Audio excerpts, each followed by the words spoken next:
Now let's find the probability of two events happening that are inclusive events or not mutually exclusive. And so the example I gave you before was with rolling of a die, getting an even or 2. Notice a 2 is also even, so they're not mutually exclusive.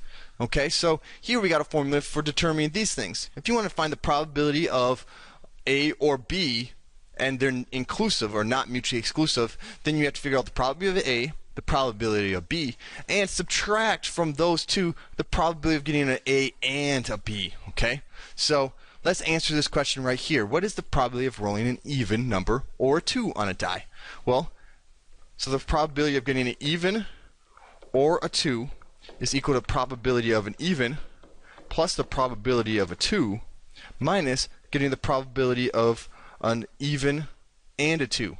So an even and a 2. Okay, so what's the probability of getting an even? Well, an even, just like before, you can get a 2, a 4, or a 6. So the even is 3 over 6. That's the probability of getting an even.